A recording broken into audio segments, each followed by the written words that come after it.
अगली हेडिंग लिखेंगे मानव विकास सूचकांक। अगला आता है मानव विकास सूचकांक।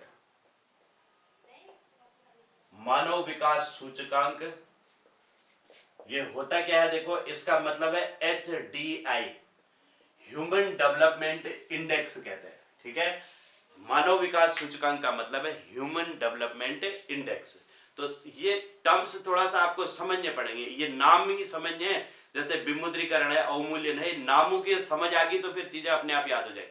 लेकिन अब ये कई चीजें ऐसी होंगी जो आपने नाम सुनी नहीं होंगी, जिसका SST पोर्शन नहीं रहा होगा तो उन लोगों ने तो ये नाम सुने ही नहीं होंगे, तो उनके लिए बहुत टिपिकल हो जाएगा। लेकिन थोड़ा सा अगर ध्यान दोगे तो चीजें फिर समझ में आ जाती है। ठीक है, तो अब मानव विकास सूचकांक होता क्या है, देखो ह्यूमन डेवलपमेंट इंडेक्स ये क्या है, देखो अब नाम से ही समझो, ह्यूमन डेवलपमेंट मनुष्य का जो विकास किस तरीके से हो रहा है किसी देश में, उसको उसका एक मानव विकास सूचकांक कह रहे हैं, उसका एक सूचकांक है, उसको निर्देशित कर रहा है, इंडेक्स है उसका। ठीक है, कि कैसे किसी देश में किस स्तर का मानव का विकास हो रहा है। तो देशों में मानव के विकास को अच्छे से किया जाए, उसके लिए एक ये HDI जो है मानव विकास सूचकांक के तहत एक रिपोर्ट जारी की जाती है, जिसे HDR कहते हैं, ह्यूमन डेवलपमेंट रिपोर्ट इसे कहा जाता है। ठीक है, अब सबसे पहली बात, HDI की रिपोर्ट कौन जारी करता है? HDI की रिपोर्ट कौन जारी करता है? रिपोर्ट किसके द्वारा जारी की जाती है? तो UNDP के द्वारा जारी की जाती है। UNDP क्या है, देखो यूनाइटेड नेशन डेवलपमेंट प्रोग्राम इसे कहते हैं, संयुक्त राष्ट्र विकास कार्यक्रम द्वारा। ये क्वेश्चन आपको बहुत ज्यादा यहां पर एग्जामों में दिखता है, संयुक्त राष्ट्र विकास कार्यक्रम, विकास कार्यक्रम। ठीक है, तो सबसे पहली चीज आपको ये याद रखना है कि ये जो HDI है उसकी रिपोर्ट कौन जारी करता है? ये UNDP के द्वारा जारी की जाती है। UNDP का मतलब समझना, संयुक्त राष्ट्र विकास कार्यक्रम, यूनाइटेड नेशन डेवलपमेंट प्रोग्राम इसे कहते हैं, इसके द्वारा जारी की जाती है। बिल्कुल मैं आपको सिलेक्टेड पॉइंट बना करके बता रहा हूं, कुछ भी मैं इधर उधर इसको घुमा नहीं रहा हूं टॉपिक को। ठीक है, दूसरी बात, HDI का प्रतिपादन किसने किया? किसने HDI को बनाया? HDI का प्रतिपादन, इसको समझना, एक पाकिस्तानी अर्थशास्त्री है, पाकिस्तानी अर्थशास्त्री, उनका नाम था महबूब उल हक प्लस भारतीय अर्थशास्त्री थे, भारतीय अर्थशास्त्री अमर्त्य सेन। इन दोनों ने जो है इन दोनों ने HDI को बनाया था। तो HDI का प्रतिपादन किसने किया? महबूब उल हक, बिल्कुल महबूब उल हक, और दूसरे जो है भारतीय अर्थशास्त्री अमर्त्य सेन ने इसे बनाया था। दो चीजें क्लियर होगी। तीसरी चीज इसमें ध्यान रखना कि HDI का आधार क्या है, इसको आप समझना। HDI का आधार, अब HDI में देखो 2010 में HDI, किसी भी देश का HDI का मापन करने के लिए, ह्यूमन डेवलपमेंट इंडेक्स का मापन करने के लिए 3 आधार बनाए। ठीक है, 3 आधार आपको याद रखने, कौन कौन से हैं? एक तो जीवन प्रत्याशा है, एक शिक्षा है, और जीवन स्तर है। ठीक है, HDI का आधार, तो इसमें लिख लेना कि 2010 में 3 आधार बनाए गए, बहुत इंपॉर्टेंट, वेरी वेरी इंपॉर्टेंट है ये, बनाए गए 3 आधार इसके लिए बनाए गए। कौन कौन से? सबसे पहला नंबर 1 जीवन प्रत्याशा। जीवन प्रत्याशा का मतलब है कि जन्म के समय किसी देश के व्यक्तियों की प्रत्याशित आयु कितनी होगी, एज कितनी होगी, प्रत्याशित उम्र कितनी होगी किसी देश में, है ना। जैसे भारत में अगर देखें तो लगभग 68 पॉइंट कुछ यहाँ पर पुरुषों की मानी जाती है। 68 साल जो है यहाँ पर लोगों की प्रत्याशित आयु मानी जाती है पुरुषों की। महिलाओं की थोड़ा सा ज्यादा मानी जाती है, 70-72 साल। महिलाएं कहते हैं कि थोड़ा ज्यादा जीती है, तो उनकी थोड़ा ज्यादा मानी जाती है, 70 पॉइंट कुछ उनकी है ना। और सबसे ज्यादा अगर किसी देश की जीवन प्रत्याशा है तो वो जापान की है। जापान के लोगों की जीवन प्रत्याशा बहुत ज्यादा होती है वहां पर। जापान हो गया और फिर चीन भी इसी में आता है। तो जीवन प्रत्याशा जो है हमारे देश में बहुत अच्छी नहीं मानी जाती है। अब देखो, जीवन प्रत्याशा एक है और दूसरी चीज क्या है, जीवन स्तर। दूसरा इसमें क्या देखा जाता है, जीवन स्तर। जीवन स्तर भी है, ठीक है, कि भाई जो जीवन का स्तर हमारा कैसा है, ठीक है, जीवन का स्तर कैसा है, किस लेवल का हमारा जीवन है, वहां पर हमारा उसमें सारी चीज आ जाती है, रहन सहन खान पान वगैरह सारे जीवन स्तर को दिखाता है। और तीसरी चीज जो है हमारी शिक्षा को दिखाता है, शिक्षा। इन तीन चीजों को देख करके HDR बनाई जाती है, ह्यूमन डेवलपमेंट की रिपोर्ट बनाई जाती है यूएनडीपी के द्वारा। तो HDI का आधार 2010 में 3 आधार बनाए गए, जीवन प्रत्याशा, जीवन स्तर और लिटरेसी मतलब शिक्षा को बनाया जा गया है, ठीक है। इन तीनों को आप लोग ध्यान रखेंगे कि इसके कौन कौन से आधार है। और इस क्वेश्चन में अक्सर कंफ्यूजन होता है, इसीलिए इस क्वेश्चन को आप बिल्कुल इस पॉइंट को तीनों को याद रखना, क्योंकि वहां पर ऑप्शन ऐसे आते हैं कि उसमें हमें कंफ्यूजन हो जाता है। जीवन प्रत्याशा, जीवन स्तर और शिक्षा, इसको बिल्कुल रट लेना। ये तीन चीजें हैं और इसमें हमेशा जो है कंफ्यूजन रहता है, ठीक है, ठीक है, ठीक है। यूएनडीपी 1965 भी है, ठीक है, ओके, ठीक है। यूनाइटेड डेवलपमेंट और यूनाइटेड नेशन डेवलपमेंट प्रोग्राम इसे कहा जाता है। क्लियर हो गया? तो इतना आप याद रखना। अब देखो HDI, एक बात और ध्यान रखना, HDI हमेशा, अगला पॉइंट ध्यान रखेंगे, HDI हमेशा हमेशा 0 से 1 के मध्य होता है, के मध्य होता है, इससे ज्यादा नहीं होगा। HDI जो है ह्यूमन डेवलपमेंट इंडेक्स, 0 से 1 के मध्य होता है, उससे ऊपर नहीं होता। इसमें पहले तो 3 ही स्तर थे, एक निम्न मानव विकास, एक मध्यम मानव विकास और एक उच्च मानव विकास था, ठीक है। पहले 2010 में इसमें 3 ही स्तर थे, लेकिन वर्तमान में इसमें 4 स्तर बना दिए गए हैं, ठीक है। वर्तमान में कितने स्तर बना दिए गए? 4 स्तर। सबसे पहले इसमें निम्न मानव विकास होता है, निम्न मानव विकास,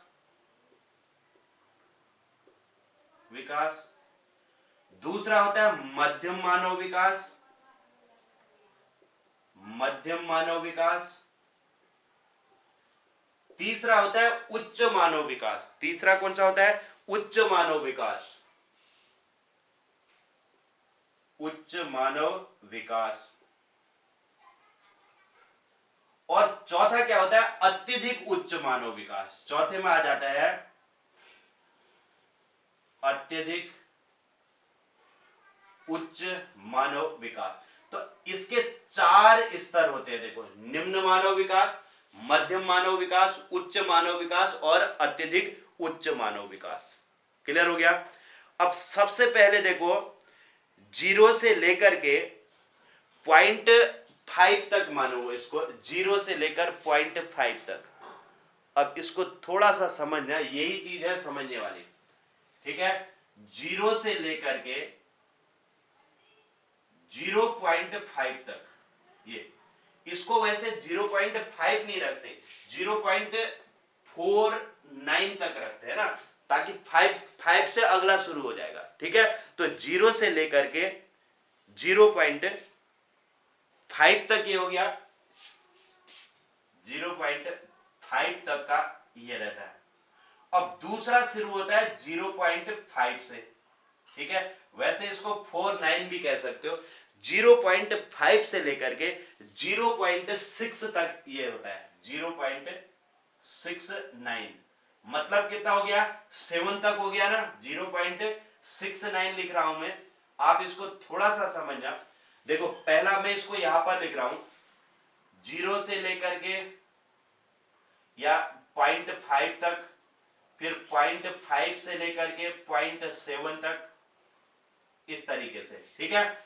अब इसमें उच्च मानव विकास 0.7 से शुरू हो जाएगा और 0.8 तक चलता है। देखो 0.7 से 0.79 तक, मतलब 7 से लेकर के 8। अब इसको समझो, देखो 0 से 5, 5 से 7, 7 से 8, ऐसे है ये, ठीक है। अब लास्ट इसमें आता है 0.8 से अधिक, ये हो जाएगा 0.8 से अधिक। अब थोड़ा सा समझने का प्रयास करो, यहां पर देखो 8 से अधिक, 8 से अधिक, थोड़ा सा ध्यान दोगे तो समझ में आ जाएगा। 0 से आधे तक मतलब 0.5 तक का क्या होता है, निम्न मानव। जिस देश का मानव विकास सूचकांक 0 से 0.5 तक है तो उसे निम्न मानव विकास सूचकांक कहते हैं। अब 0.5 से लेकर के 0.69 मतलब 7 तक लगभग, है ना, 7 के थोड़ा सा कम, वो मध्यम मानव विकास। 7 से लेकर के 0.79 तक का उच्च मानव विकास होता है।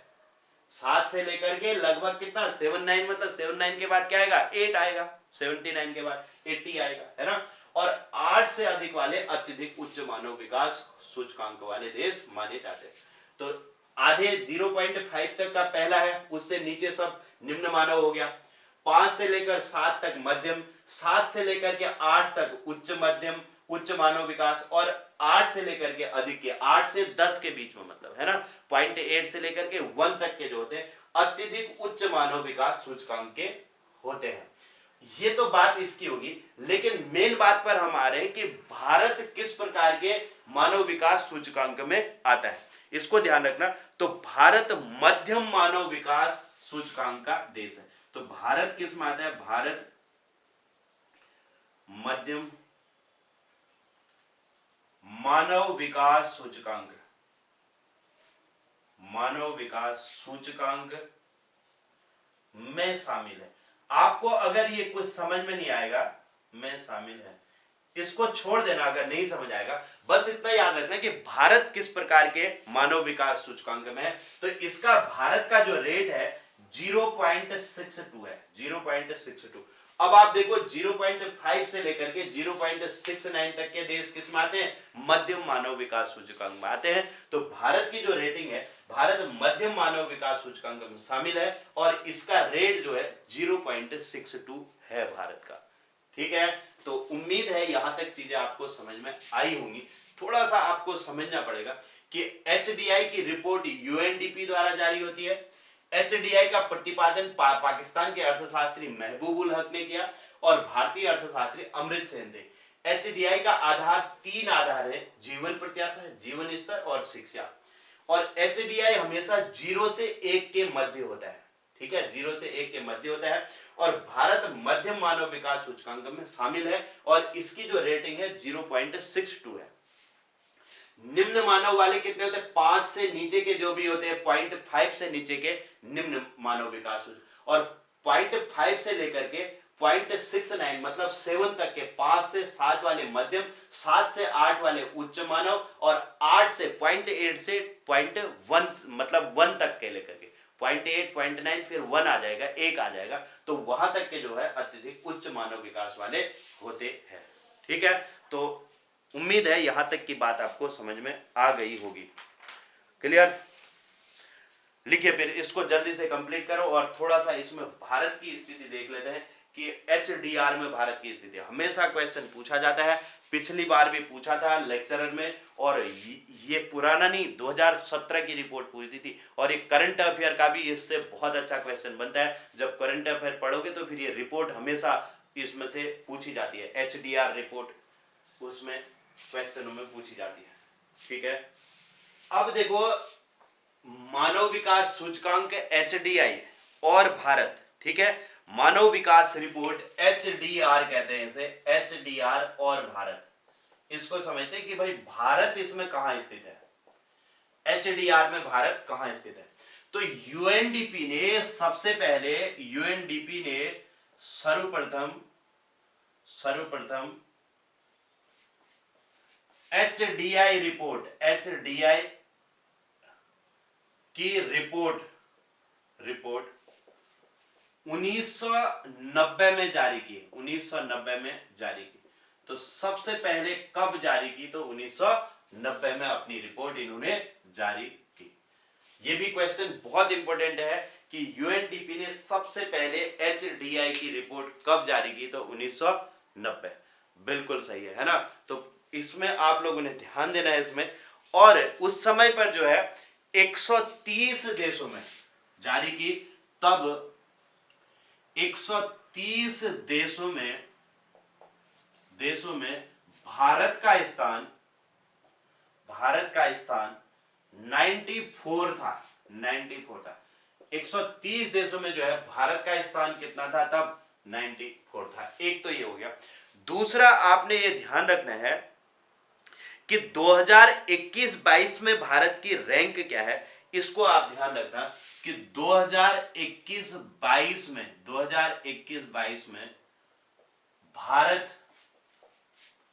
भारत जो है 132 भारत का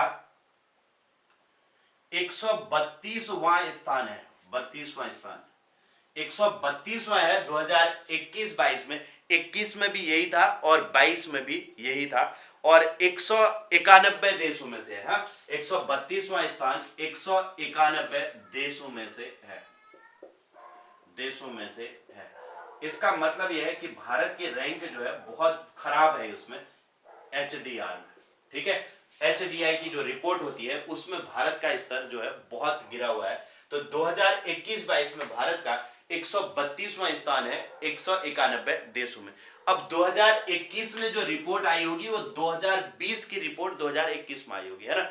20 में जो स्तर रहा होगा वो 21 में इन्होंने जारी किया। 21 में जो रहा होगा वो 22 में जारी किया होगा। जबकि 2020 में उससे पहले अगर हम जाएंगे तो इसका 131वां स्थान था। एक स्थान फिर फिसल गया भारत। और 2019 में जाएंगे तो 129वां स्थान भारत का रहा था। उस समय पर थोड़ा सा भारत पहले आ गया था एक दो स्तर। और इसमें देखो भारत के पड़ोसी देश और भारत की क्या स्थिति है। तो भारत के पड़ोसी देश देखो, भारत की स्थिति पड़ोसी देशों में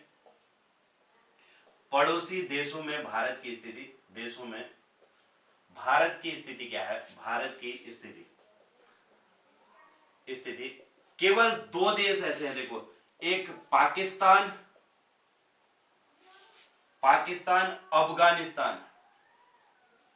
अफगानिस्तान इसमें भारत से नीचे है। इसमें भारत से नीचे। जबकि